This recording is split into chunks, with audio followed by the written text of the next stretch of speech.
Hello, ladies and gentlemen. You know, a lot has happened since we had the Ebola scare, and I don't consider it too much hysteria. I was worried about it, but more importantly, I was worried that they were going to use it as an excuse to quarantine a city. And then here we are, seeing cities being quarantined over a coronavirus. Now, there are some coronaviruses that are notorious and have associations to not pleasant outcomes. But the bulk of coronaviruses, there's a long list, and I consider it a naked virus, doesn't have a capsule or a spore. It does have the little tendrils that break off and could be little packets of DNA. Those could be thought of as spores, but as far as the whole package being sporulized, and it's a naked virus. And if they were going to use this, that the government was going to use this to quarantine a city and usher in martial law, there's no getting out of the city once you get the hint that it's going to happen. Everybody's going to take to the hills, and you're going to be one of these people sitting in this pile of traffic. So you have to be even more proactive about your bug out. There are things you can do right now to prevent yourself from getting this, but one of them is to be very careful of the milk cartons in the grocery store.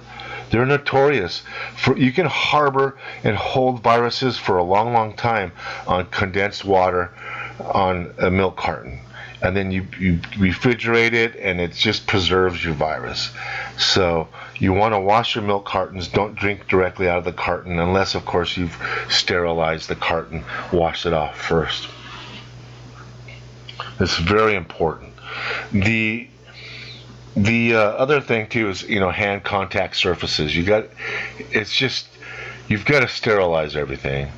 And if you work with money and retail, you're getting sick. There's just no way out of it. But nobody should go to work sick. I was at Home Depot, and there was 3 people there that were sick, and they were working. I just think you should be able to fine the employer for allowing employees to come to work sick. But if they come to work sick, put a mask on them. Holy cow, don't act like, they're not sick. Put a mask on them. It'll impress your customers that you care that much to put masks on your employees who are sick. Can you imagine going and getting your sub made and hear somebody hacking over your sub? And so, keep your eyes and ears open, hand contact surfaces, make your employees wear a mask. If you go out in public, don't be afraid to wear a mask. There are things that are over the counter, though, that have good documented antiviral activity. You'll hear otherwise. The AMA and the pharmacy companies and the doctor will try to give you acyclovir, and acyclovir has activity against the coronavirus. So if the insurance is going to pay for it, the problem is by the time you're sick and by the time you get it, you've already had it for 2 days. You've been symptomatic and your symptoms are full-blown.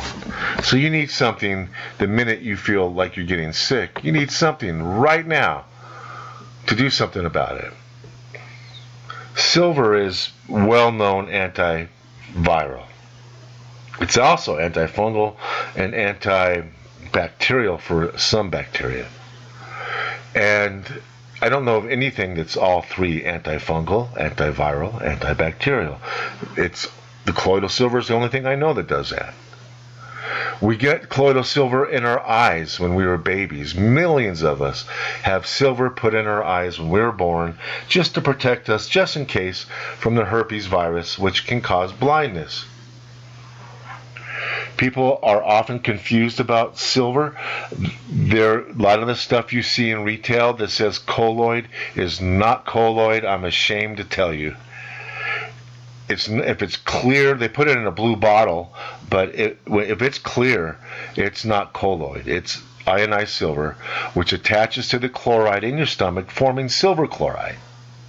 The silver chloride then precipitates in your tissues and turns gray through oxidation. And your skin turns gray. And it's hard to get rid of that. That stays with you for a long, long time. The coronavirus, a naked virus, is susceptible to almost all the antiviral things out there. What most people don't understand is that the colloidal silver has a shelf life of forever, and that it protects you from secondary infection. And it's the secondary infection that usually gets you. When people die from pneumonia, it's usually a secondary pneumonia, a bacterial infection, that the viral infection has left you completely susceptible to. So if you're not better in 5 days, and you start to feel better about 6-7 days, and all of a sudden you feel sick again, you got to get on an antibiotic. Your life depends on it. Having oxygen around, oxygen's a lovely thing to have. If you have an oxygen generator, you're a happy camper, because you can go to sleep with that stuff on. You can use it for so many other applications. Hyperbaric breathing, though, is the main thing. And of course, if you have a chest cold, your kid, it's nice to know there's a little oxygen flowing in there, helping them stay healthy. You start lowering your blood oxygen, and then all of a sudden your ability to fight the infection is hampered. You need your oxygen at 100% so your body can operate at 100%.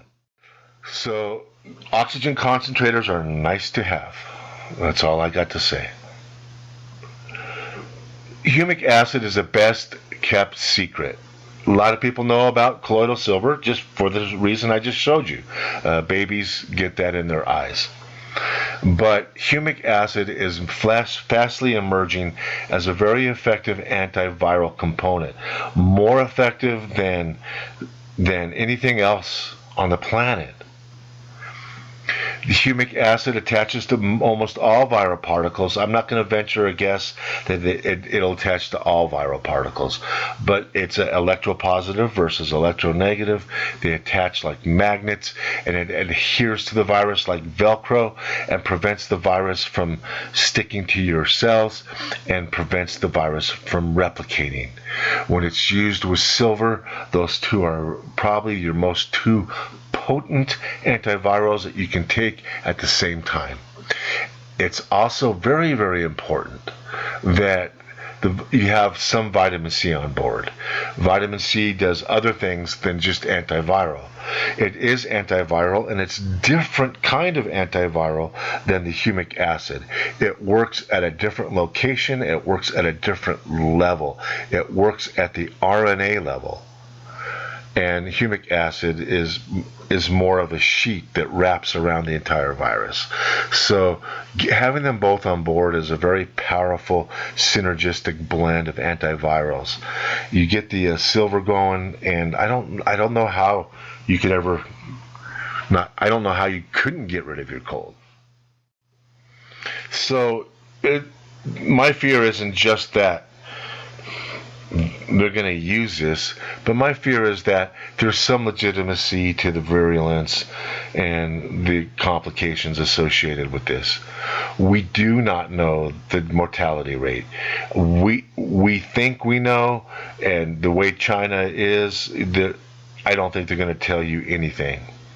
When they tell you there's a 3% to 5% mortality, and that they're cordoning off cities of millions of people and putting up barricades, that's like a horror movie. George Orwell all over again. But to put things in perspective, the last year influenza cost us almost 60,000 lives in the United States. It only used to average about 40,000. So last year was a bad year, and there are reasons for that, but I do not want to increase the length of this video. 60,000 deaths from the flu. Many, many, many times, those are pneumonia caused by secondary infection, which is why having some silver on board is helpful.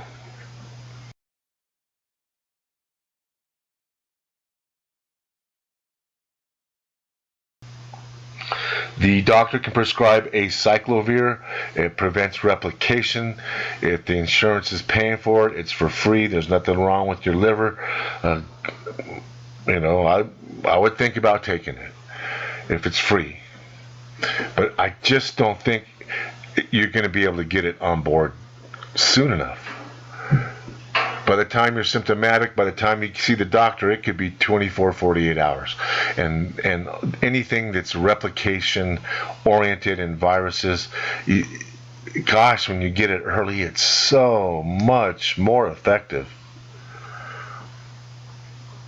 In just 4 hours, you can decrease your effectiveness by 30% just by waiting 4 hours to get an anti-RNA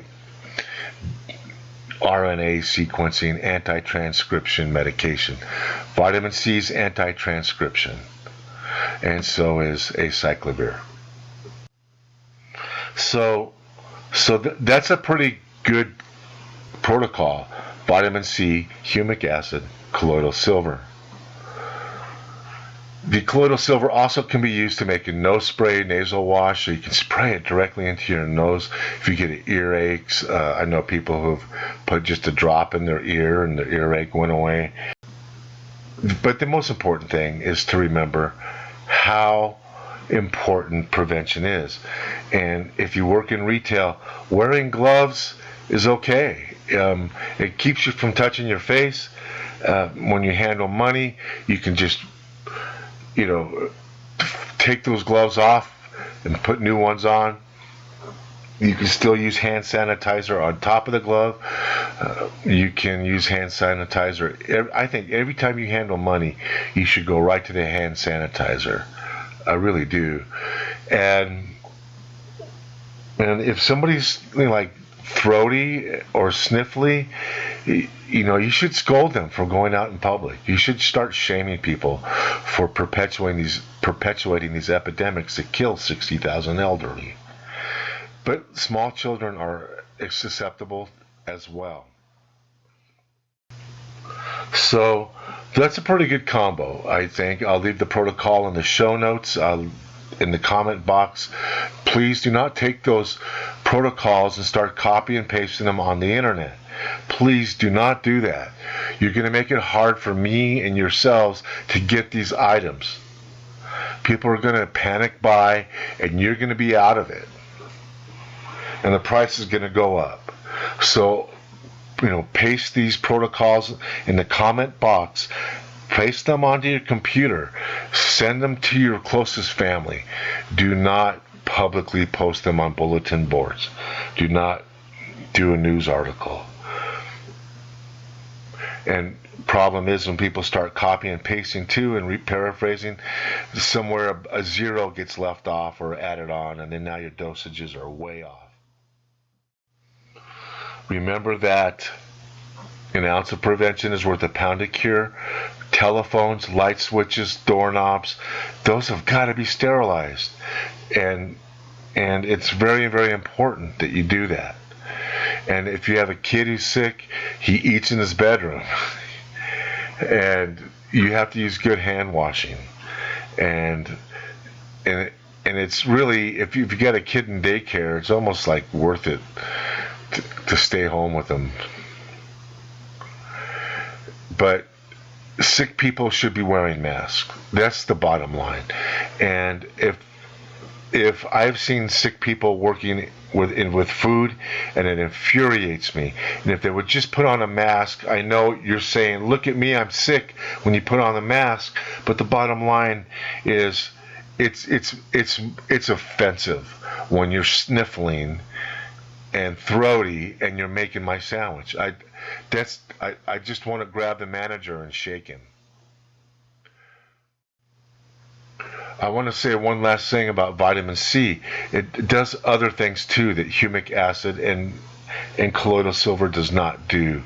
So there's many different ways, many different kinds of vitamin C, and you want to really, I think you should get liposomal. I really do. I think it lasts longer. You take it with some immediate release, and you get a good charge in your bloodstream from the immediate release.